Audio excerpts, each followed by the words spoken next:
Well, hello and welcome to the virtual conference series. This conference is being hosted by Tableau and Google Cloud Platform, and the goal of the conference series is to demystify machine learning and artificial intelligence.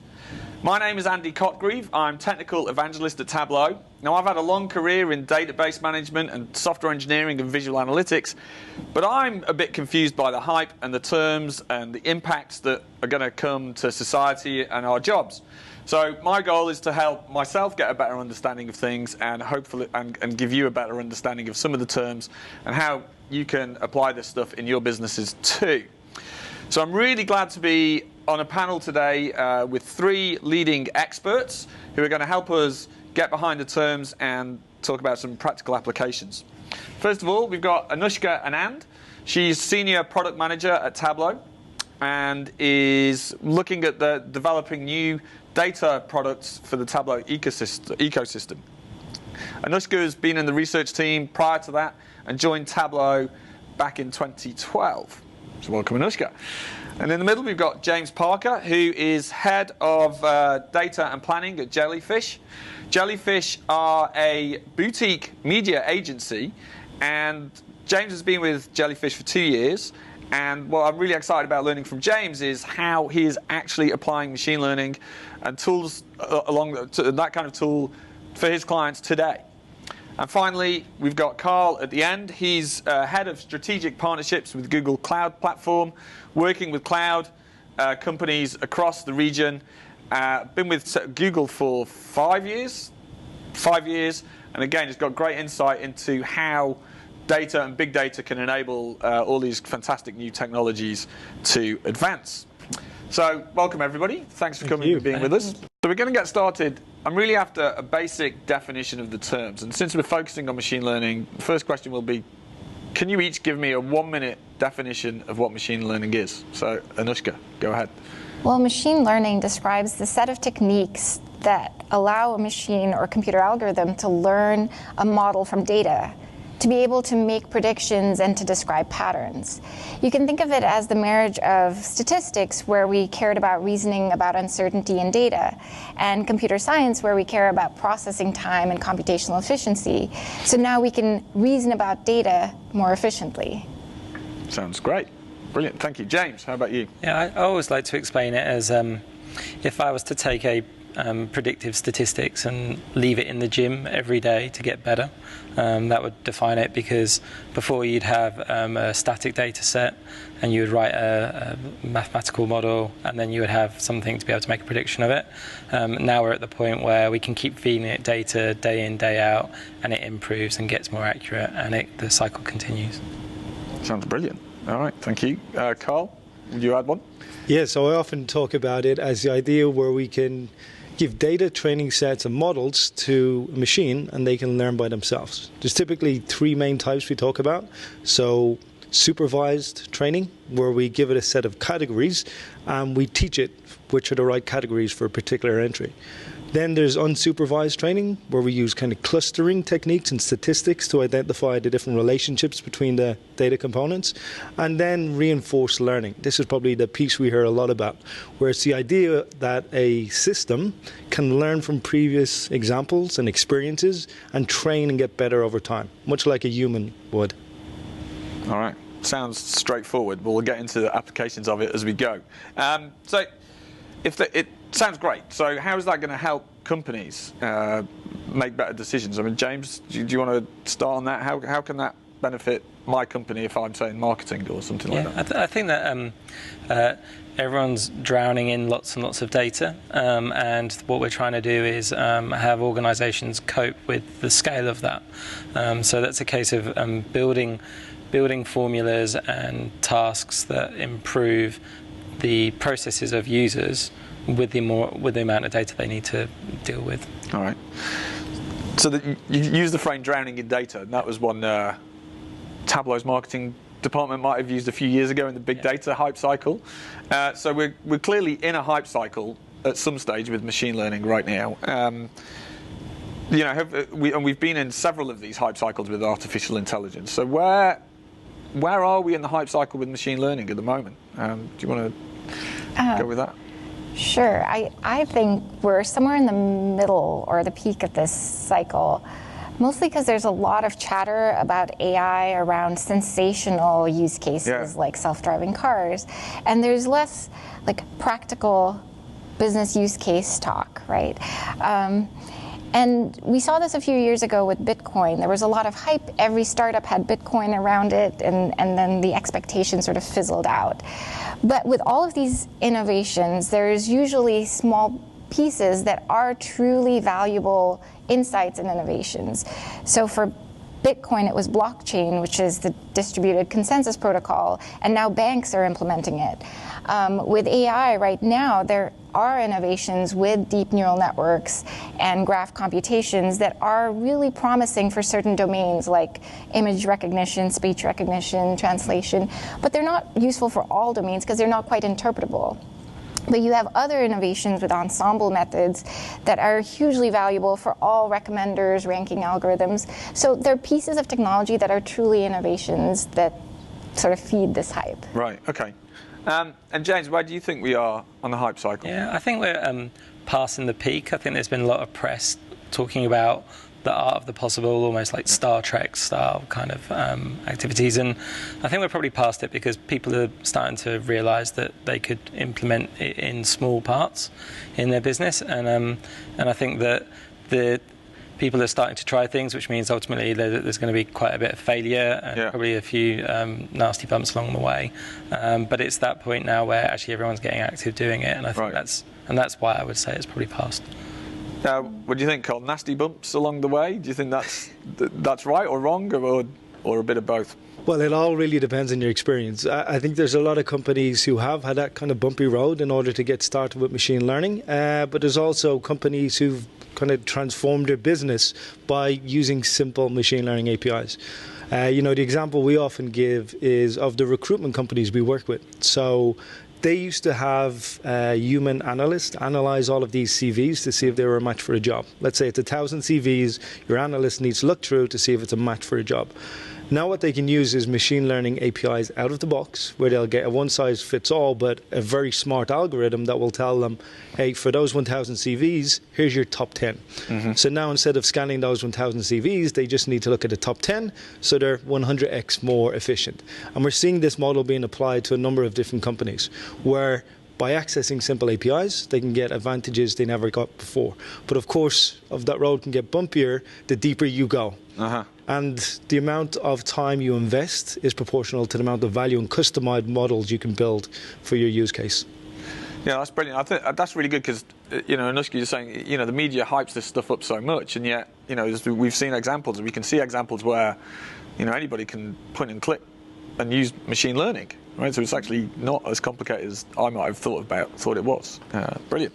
So as I look into it, there's definitely distinctions about how machine learning is applied in products and for customers. And I think with the representative of the three of you today, you've got Tableau's using machine learning in the product and in the platform, so I wouldn't even be aware it's being used. Or I guess, James, you might be taking customers' data to apply machine learning techniques and Google maybe a little bit of both. So should we just talk about how each of you are applying machine learning for the benefits of the customer? So how's Tableau using machine learning? Okay, so what we're doing is, well, first, for any company thinking of using machine learning, you have to have a solid data infrastructure. That means you're instrumenting your product, you're collecting, storing, and retrieving your data so you can actually run machine learning algorithms on it. So in our case, if you have Tableau Server, we're mining that data of customers using Tableau Server. We're mining it for associations and to be able to make recommendations. So a new user can know what data to connect to, how to connect to it, how to look at data. Basically, they're leveraging the work of others. And then another piece is to be able to trust these recommendations, right? If you're getting recommended a set of data, you would wonder, why am I getting this set of data? What is the purpose? How do I use it? So we focused on choosing algorithms that are interpretable so we can offer a description of why you're suggested this algorithm. And that's generally our philosophy of looking at the task, offering you suggestions, and helping you know when to choose them. Brilliant. So if I'm right, if I was a user of Tableau dragging and dropping fields around, exploring data, I wouldn't even know necessarily that it's machine learning helping me get faster along the way. Mostly, you can think of it as before you even connect to data, right? If you were new to your company and your company uses Tableau, like, well, clearly someone has looked at the marketing data before, they've analyzed campaigns, where do I find it? How do I connect to it? How do I bring related data together? Those are questions we now make easier. You don't have to find the right person. You get recommendations, you see who the author is, you now get both the data and the people you can talk to, and so you're building up this sort of culture of data analytics through the platform. When you're actually dragging and dropping fields, you're doing data analysis, and there we have an expert system which we've had since 2007, which says, okay, there's a lot of known literature about perception and how data is perceived by people that we built into the system, so it does the smart thing automatically. Brilliant. Sounds great. Thank you. And James, now you're taking customers' data and then applying really cool techniques, presumably, to give them better answers than they've had previously. Can you explain some of the stuff you do? Yeah, I think what we're trying to do is take simple tasks that might be rule-based and then try and make them scale. So we have a client that's a travel company, and if you can imagine, lots of people visit their website to understand what holidays are available, and there's thousands and thousands of hotels, and if you're trying to segment by rules, that doesn't really scale. So what we're doing is we're using machine learning to say, well, given the 70 pages that they might have visited, really what type of customer are they and how do they fit? So if they are interested in a beach holiday, then they would fit because they looked at all the different types of attributes that fit that. Now, someone's not going to be able to do that manually and not at scale, so we use machine learning for that, so that when we target them with advertising, they're going to get adverts about hotels with beaches rather than something that is a city break. So instead of getting the same an advert for something I've just bought, I'm going to get more relevant adverts, things I might be interested in seeing. Yeah. Oh, sounds good. Yeah. All right. Can't wait to go on holiday. Brilliant. And how about Google? I guess Google straddles both sides of this. Is that right? What are some examples of Google's use of ML? Well, you're probably using it today. If you use any of Google's services, you're probably using machine learning under the hood. So if you've ever taken a picture, let's say, of the Eiffel Tower, and you've uploaded that to Google Photos, previously you'd have to label it Eiffel Tower, France, Paris, the date, etc. Now you get all of that for free. So Google has built these models from 20 years of searching data, and it understands entity relationships between France and Paris and the Eiffel Tower. So now when you go and you want to find that picture from 5 years ago that has the Eiffel Tower in it, you can type in Paris and you will get back those results. And there's this interesting chart that shows the growth of machine learning across our products. It's in everything from Google search. So we present results to a user for a search for, let's say, London restaurants, and we do A/B testing, and we see that users click on link number 3 as opposed to link number 1. We'll learn that and realize from the users that actually link number 3 should be higher in the ranking. So over time, we constantly learn. I find that fascinating, that the model, I mean, it comes back to you saying it's being in a gym, right? It's getting better and better. And I guess I don't need to know how it's doing that, do I, to take advantage of these skills, right? You know, you showed me an example before we started that I can just upload any photo and take advantage of the API straight away, right? Exactly. So there's predefined models that you can take advantage of. So we see developers with no machine learning experience who can hit an API with an image or a piece of text and get a response, and then that has a confidence score. So they can use those standard tags. But we also see very advanced use cases. So a good example is in the Google data centers, they took data like outside air temperature, processing speed, pump speed, all of those data points, and they tried to build models to better improve energy efficiency. The result was, by trial and error and experimentation, a 40% reduction in the energy utilization costs, which results in tens of millions every year. Oh, that's brilliant. Okay, so that's really interesting. I'm getting a good idea of maybe it's simpler than maybe I'd perceived, right? Because I can throw the data into the algorithms and out comes some really interesting information. But if there are decision makers out there listening to this thinking, well, how do I get started? You know, what kind of skills or tools or decisions do I need to make before I can get going using machine learning? You know, how do I decide to do a machine learning project, or what kind of people do I need to get onto these things? James, do you want to go? Yeah, I think that It's framing simple questions that can either be categorized as a response or predict the likelihood for something to happen.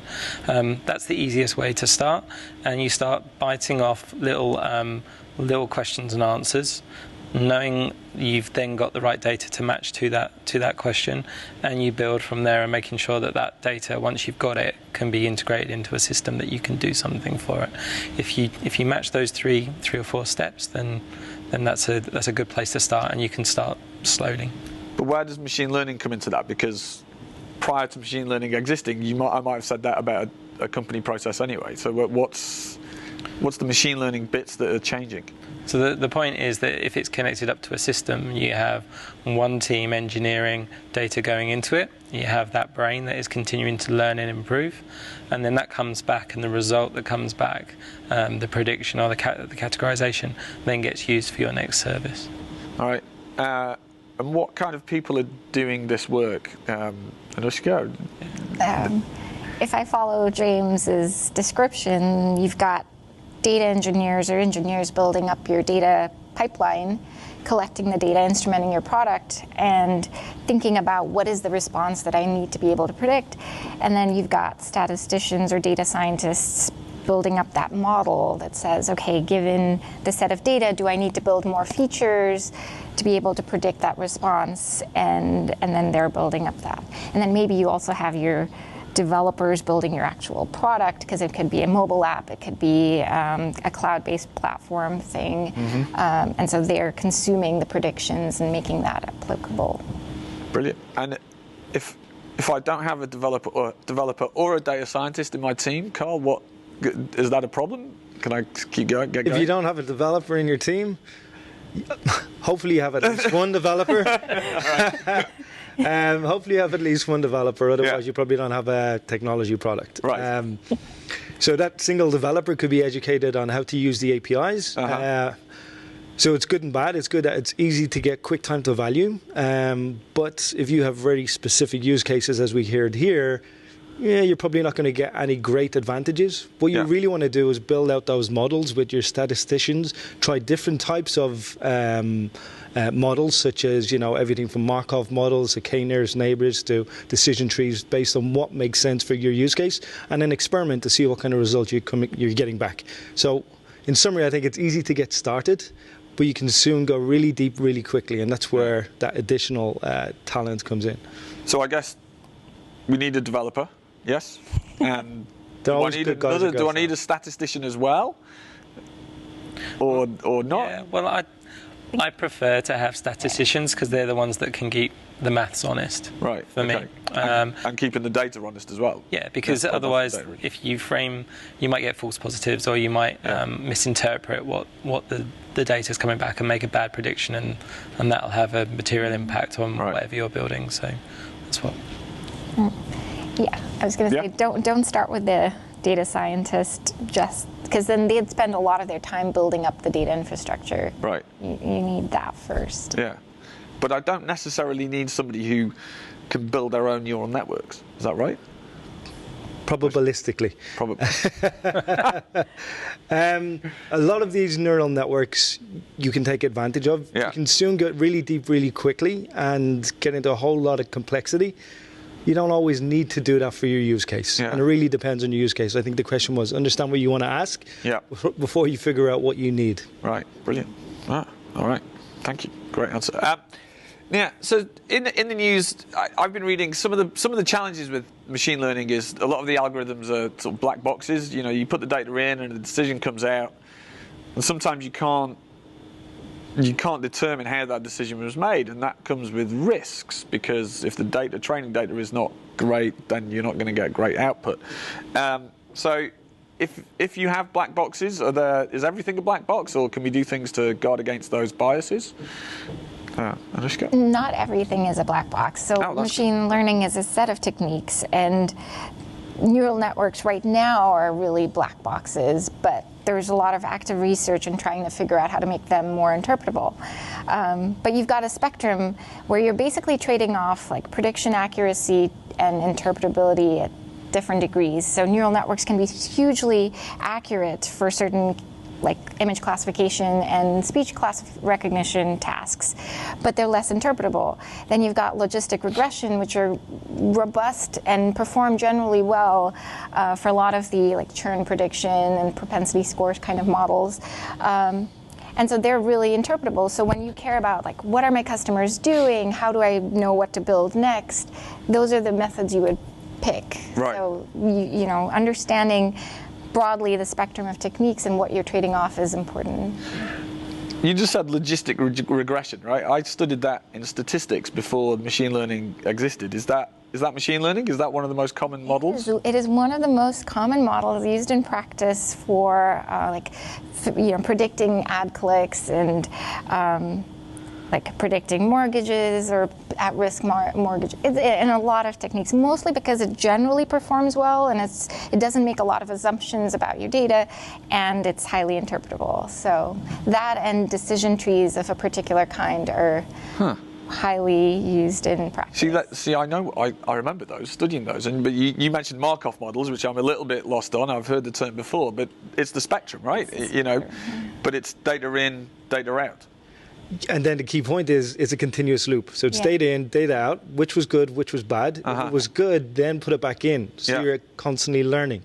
So it is what you've done before, the statistics piece, but you probably ended there. You didn't feed it back in. Yeah, I ended at university. Brilliant. Any other things about the bias of data and maybe controlling that kind of output? Carl, James? So, if you think about a standard black box you probably use every day is Google. Right? You're getting a one-size-fits-all pretty much, but people still use it. They're still happy with the results. And that's because we've normalized across, millions of queries every hour. And we've looked at different variables such as where you're located, the time you're querying, what you queried before. Yeah. So we start to try and give a less skewed representation based on what we know about you as well. So, yes, black boxes can be bad, but we can also add in additional information about what we understand from the user to try and normalize it, get it right. And I think that's why it's important.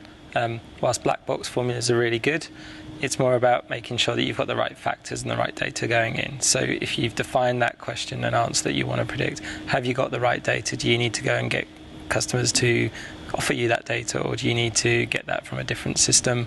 I think to your point about doing statistics years ago, it was because they were sitting on the data was sitting on a server somewhere deep down in the back of IT, and once you'd done your calculation, you couldn't do anything with it.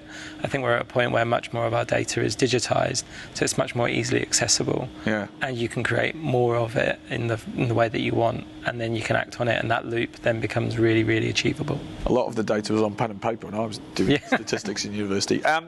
Actually, but coming back to that, what's the technology that has changed? We've been through several hypes with AI since 1956 when it was first coined. What is it that's different now that means we're seeing a real growth in it again? Yeah, I think there's two main factors. I think one is the convergence of a number of technologies. Mm-hmm. We're seeing an explosion in cloud adoption, big data analysis. Even some CPUs have been customized to run neural networks. So there's something called a TPU, TensorFlow Processing Unit, and that is built specifically for neural network tasks. So having access to that abundance of resources and intelligence and really fast networks gives us an advantage. And I think the other perspective is, there's almost a democratization of machine learning. Google, Microsoft, Amazon are all pushing it, and now it's easier than ever before and cheaper than ever before to get started. Yeah. I think they're the main factors. Brilliant. Sounds good. What's TensorFlow? So we mentioned this spectrum or this continuum. Yeah. Out of the box, you get the machine learning API, which is black box, one size fits all, and then you're right down the continuum to TensorFlow, which is Google's open source machine learning libraries that allow you to create your own models and bring in your own factors in order to do more specific models for your use case. So if the default point and click or use a Python script to throw the data at it isn't good enough, then I can use TensorFlow to train my own models. Absolutely. Right. Hey, I'm learning stuff. That's fantastic. I want to talk a little bit about maybe the impact on jobs and society. I think if we talked about it at the top, if you read the media, then it's all doom and gloom and everything's going to come to an end. As Elon Musk or Bill Gates might suggest, it's potentially going to happen. But what I'm learning from you three is that actually it's here and now, and we can use it for programmatical tasks and projects. So that's good news. But I am hearing in the news data-related jobs are being lost. For example, on Wall Street, BlackRock laid off a bunch of stock pickers to be replaced by robots. To what extent is that, the media picking up on a bit of hype, or just generally, how are our jobs going to get affected by this? Do you think, James? Do you want to? I think there are probably some tasks that are really inefficient by humans. Stock pickers is kind of a very mathematical led job, so I could probably understand why BlackRock were thinking about that. We kind of still need to be able to interpret and explain to others what the data means. So I don't see that field declining. What I do see it meaning is that we can be much more efficient and do more, and using machine learning to scale. So we see it as a growth, and because we have to do more in less time, and that's the payoff to keep our productivity up. Brilliant. Anushka, what's Tableau's perspective on humans and automation? Well, our perspective is that machines are there to augment human intelligence. So I don't think you can completely replace a human, partially for the reasons James was talking about. You want to be able to describe a model. You want to be able to decide, okay, given this insights that I have learned and this experimentation, what does this mean about the product I'm going to build? How do I design a better user experience for a user to interact with sophisticated machine learning methods under the hood? And that's how I think the industry or the careers of people would transform, right? You'd have more people thinking about, how do I build a data platform? How do I understand algorithms that are analyzing data? How do I build experiences where people are interacting with intelligent agents? And that's really exciting and interesting. Yeah, it totally is. Thank you. And Carl, what's Google's take? What's Google's take? I don't have an official position on Google, but I think, we spoke about digitization earlier. Anything that can be digitized is being digitized, and I think anything that can be automated will be automated. So you said in the newspaper it's all doom and gloom. I imagine when the first automobile came out, the Model T, the horse and carriage drivers were like, it's going to take our jobs. What will we do? There's going to be these cars that can be driven everywhere. And what happens is people constantly innovate. Yep. And the idea is not to replace humans, it's to do the things that humans don't like and aren't very good at. So we're not good at doing mundane, repetitive, monotonous tasks. We get tired, we get bored, we're biased. Machines aren't like that. Well, they can be trained not to be like that. Yeah. And the idea is to complement, not to compete. Yeah. An example, back to the Google Images, when tagging was added as a feature to photo libraries, everyone was like, oh, that's great. And then we realized nobody was bothered doing it, right? Whereas now machine learning's doing it for us. So, exactly. And the machine doesn't always get it right, and then you have to train it, and then you can add your tags as well. Yeah. But it saves you a hell of a lot of time rather than having to do that tagging yourself. Brilliant. That's fantastic. All right, well, I'll come on to our last question. And really just wanted to maybe roll forward 4 or 5 years. And if you look at the landscape of machine learning applications right now, there's all sorts, chatbots, assistants, image classifiers. What do you think is the most promising and is going to have a really big change in the next 5 years? We'll finish on that. So we'll go James, Cole, and Anushka. James, what do you think? I think that what I hope for is something that tells me which email I need to respond to first. Oh yeah, I wish. Just for everybody's productivity. That would be nice. I think I can see those kind of things coming along because they're quite complex challenges, and that seems like a perfect application for it, certainly for everyone at work. How many millions of hours would be saved by knowing which email to ignore each day? Oh, that'd be, I hope. Are you working on that? Are you working on that at Google? I can't reveal anything. Watch this space. All right, well, what do you think? What's coming up that's... I think the application of machine learning and AI in healthcare is super interesting. We've seen some tests where they've taken diagnostic images of, cancer patients, MRIs, and X-rays, and they had, in some cases, a higher accuracy of determining whether this was malign or not. I think there's other applications in personalized medicine as well. Imagine a doctor that knew exactly my DNA profile and what was needed for me and my propensity to pick up particular diseases and could keep me healthy. Or even, surgical robotics. A human can shake, you're hoping in machine mode. Yeah, oh, fantastic. That's a great example. Anushka? I'm going to go for something similar to James. Virtual, like personal assistants, I think in 5 years, just something that, on my mobile device would help me with both coordination of things in my calendar and social events and things I want to do, coordination and communication, just helping me through all of that. I think in 5 years we'll get to a place where we'll have things that are more useful than they are now.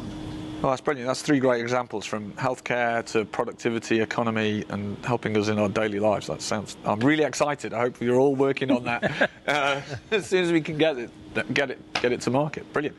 All right. Well, look, that's the end of the panel. So thank you to the 3 of you for your time. I've learned a huge amount, and I'd like to thank the panel for coming today. It's demystified a bunch of machine learning and AI technology for me. I hope it's been the same for you. This is the first of 2 conference sessions that Tableau and Google Cloud Platform are hosting. The second one will be partner Datatonic, explaining what they've done with TfL data, Transport for London. So be sure to check that out.